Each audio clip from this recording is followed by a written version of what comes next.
दो तीन चीज़ें हैं जी। पहली बात तो बाजी हारी हुई नहीं थी।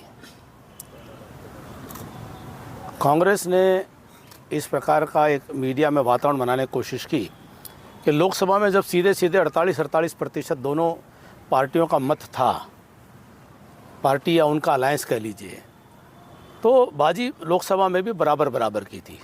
जब 44 और 42 सीटों का या 44 और उनका 46 और 44 सीटों का समीकरण, उनके अलायंस को भी आप दे दीजिए, जब बराबर की बाजी थी तो उनके पास अहंकार का कोई कारण नहीं था कि जो अहंकार का प्रदर्शन उन्होंने किया, और उसी अहंकार के तहत ये केवल अति आत्मविश्वास नहीं था, ये अहंकार के स्तर पर आ गया था कांग्रेस का जो आचरण था। और उस अहंकार के तहत उन्होंने न तो जनता की परवाह की, विपक्ष की तो करनी ही क्या थी, अपनी ही पार्टी के अंदर उन्होंने किसी भी नेता को तवज्जो देने से पूर्ण रूप से खारिज कर देने का काम किया। और किसी भी नेता का सबसे बड़ा गुण ये होता है कि वो सर्व समाज को साथ लेकर के चल सके। अपनी पार्टी के अंदर भी अपने विपरीत कोई स्वर हैं तो उनको भी साथ लेकर चल सके। जो सबको साथ लेकर के चलने की क्षमता का प्रदर्शन कांग्रेस के नेतृत्व के द्वारा नहीं किया गया, नहीं दिखाई दिया। तो सीधे सीधे कांग्रेस को ही साथ लेकर के चलने में उनको बोझ लग रहा था। जो कांग्रेस के अंदर से जो वोट खटक करके जो बाहर आया, वो निश्चित तौर पर वो भारतीय जनता पार्टी के मत प्रतिशत में उसकी वृद्धि हुई, और उनके अहंकार के कारण से एक बड़ा कारण बना है उनकी अपनी हार का। अब खिसियानी बिल्ली खंबा नोचे, जो अपने आत्मनिरीक्षण करने की बजाय ईमानदारी से वह आज भी जो है इधर उधर लोगों को जो ये कहा करते थे, कांग्रेस के प्रदेश अध्यक्ष कितने अहंकार में थे कि उसके पल्ले क्या है, उसके पल्ले क्या है, जब इस भाषा में वो आ गए थे तो आज उनके चुनाव का परिणाम जो है वो क्या संकेत कर रहा है। तो कांग्रेस के जो भी आरोप हैं उसको चुनाव आयोग भी खारिज कर चुका है, और जनता भी जानती है कि ये जो है केवल मात्र उनका अपनी हार के कारणों की ईमानदार समीक्षा से ध्यान हटाने का केवल मात्र एक प्रयास है।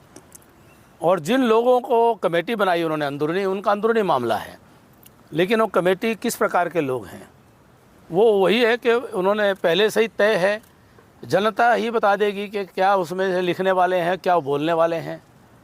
आप ही बता दोगे कि जो लोग हैं वो क्या लिखने क्या बोलने वाले हैं। तो जो ये तो कांग्रेस के राष्ट्रीय नेतृत्व का काम है कि वो समझे कि हरियाणा में कांग्रेस की हालत तीसरी बार, जबकि इतनी बड़ी उम्मीदें उन्होंने खड़ी कर दी थी जिसका आधार नहीं दिखाई दे रहा था।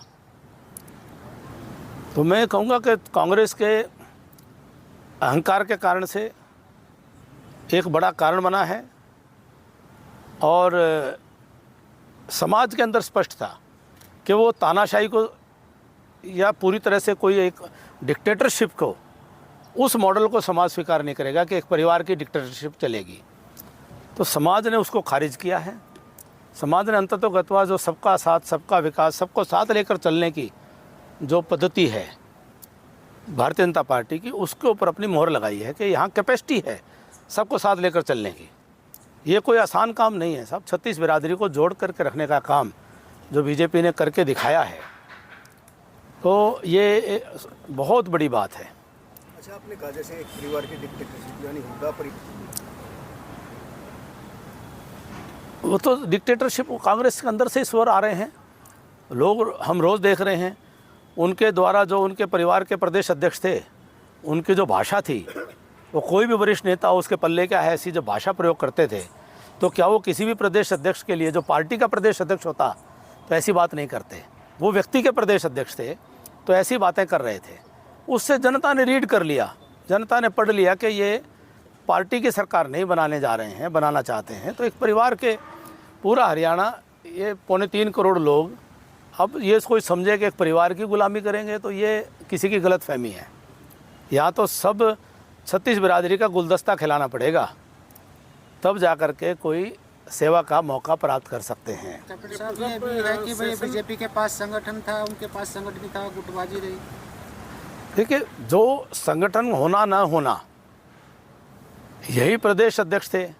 आज उनका बयान देख रहा था, हमारा संगठन नहीं बन पाया। अब वो प्रभारी के ऊपर आरोप लगा रहे हैं। तो लोकसभा के अंदर तो बराबर वोट आए थे, तब भी तो संगठन नहीं था। तो इतने बड़े लोग जब कोई बेसिर पैर की बात करते हुए जब लोग जब उनको देखते सुनते हैं, लोकसभा में भी तो इतना ही आया था वोट, 48-48%, तब भी तो संगठन नहीं था। आपने तो लोकसभा के बाद लोगों को ठोकर मार मार के बाहर निकाला पार्टी से, आपने तो धक्के मार मार के बाहर निकाला, आपने तो लोगों को बेइज्जत कर कर के बाहर निकाला। आपके अहंकार ने लोगों को जो आपने दुत्कारा है, वो कारण में वो नहीं जाना चाहते हैं। प्रतिपक्ष नेता तक नहीं बन पाए हैं कांग्रेस के। नेता प्रतिपक्ष भी एक महीना हो गया, वो जी। तय नहीं कर पाए। हाँ जी, विधानसभा सेशन भी अभी शुरू हुआ। देखिए, सवाल इतना ही है कि एक पार्टी हो, पार्टी तो पार्टी की पद्धति से फैसला कर लेती है, लेकिन जब गुट हों तो गुटबाजी हो तो फैसले करने में दिक्कतें तो आती हैं। कांग्रेस का अंदरूनी मामला है, किसको बनाएं किसको नहीं बनाएं, लेकिन ये तो दिखाई दे रहा है कि वो पार्टी की तरह से काम ही नहीं कर रहे हैं। एक राजनीतिक दल की उनकी कार्यपद्धति कार्यशैली नहीं है। यहाँ तो पूरी तरह से वो ब्लैकमेलिंग का, एक प्रेशर टैक्टिक्स का एक वातावरण है कि सेंट्रल लीडरशिप को भी ऐसे करो, और विद इन पार्टी तो यहाँ पार्टी का जो पॉलिटिकल जो कल्चर होता है डेमोक्रेसी में, वो कल्चर ही नहीं है।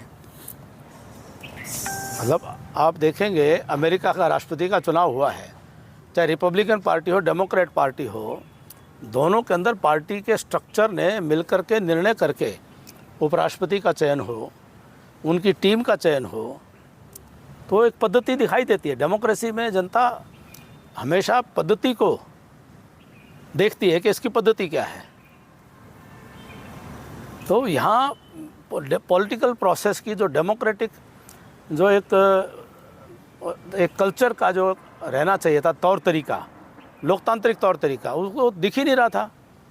न तो नई पीढ़ी के जो उनके नौजवान हैं, नई पीढ़ी के, उनके स्वभाव में ही नहीं दिखाई दे रहा था कि एक डेमोक्रेटिक प्रोसेस दिखना चाहिए, सबको साथ लेकर के चलने का, सम्मान करने का। जो उनके सीनियर लीडर थे, उनका ये अपमान किए जा रहे थे मंचों पे।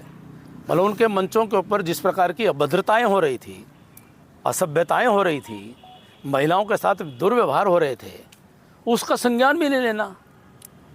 मतलब कितनी शर्म की बात है कि हुड़दंगबाजों को, गुंडागर्दी करने वाले एलिमेंट्स को पूरा खुला प्रश्रय था। उसके चक्कर में आप कहीं जीत भी सकते हो तो, लेकिन हार 10 जगह जाओगे। जब ऐसे लोग दिखाई देंगे तो 10 जगह उसका असर जाएगा। कैप्टन साहब, जम्मू कश्मीर में एक बार फिर धारा 370 को लेकर के बिल ले आया गया है कि धारा 370 दोबारा लागू होनी चाहिए, और उसको लेकर के विधानसभा में काफ़ी गहमा-गहमी है। देखिए, ये बहुत एक बड़ा ऐतिहासिक फैसला हुआ है। देश की संसद ने सही मायनों में इतने सालों के बाद एक देश, एक विधान, एक निशान, एक प्रधान का संकल्प पूरा करके और अनुच्छेद 370 को खारिज करके और एक शांतिपूर्ण तरीके से पूरे जम्मू कश्मीर में पहले से कहीं ज़्यादा बेहतर मत प्रतिशत वहाँ पड़े, मतदान हुआ और एक नई सरकार का गठन हुआ है। अब उस सरकार अपने लेजिस्लेटिव पावर्स के अंतर्गत कोई लेजिस्लेचर के अंदर कोई प्रक्रिया करना चाहती है तो अंततोगत्वा जो भी प्रक्रिया होगी भारत के संविधान के अंतर्गत होगी। आपको स्मरण होगा कि पंजाब ने एक जो हमारा नदी जल बंटवारे का जो निर्णय था उसको खारिज करके उन्होंने एक एब्रोगेशन ऑफ जो इंटरस्टेट अकॉर्ड है, एक एक्ट उन्होंने पारित कर दिया। वो प्रेसिडेंशियल रेफरेंस में अटका रहा, सुप्रीम कोर्ट ने उसको खारिज कर दिया। ऐसे करके अब ये देश के संविधान के तहत चलने वाली प्रक्रियाएं हैं। हम इसका निश्चित तौर पर विरोध करते हैं कि जो ऐसी मानसिकता हैं कि जो देश को तोड़ने वाली मानसिकता हैं, वो अनुच्छेद 370 को दोबारा से वापस लाने की जो मांग कर रही हैं वह देश विरोधी मानसिकता है और हम इसकी निंदा करते हैं। और निश्चित तौर पर हम इतना संकल्प के साथ कह सकते हैं, अब भारतवर्ष के संविधान में अनुच्छेद 370 जैसे प्रावधान दोबारा लाने की कोई हिम्मत नहीं कर सकेगा। एक प्रदेश में से डीएपी की जो किल्लत आ रही है उसमें कांग्रेस कहती है सरकार हनीमून छोड़कर किसानों की सूद ले। कौन सी कांग्रेस ने कहा? भूपेंद्र हुड्डा खुद कहना। अच्छा जी, तो अपने समय का वो याद करें क्या परिस्थितियां थी।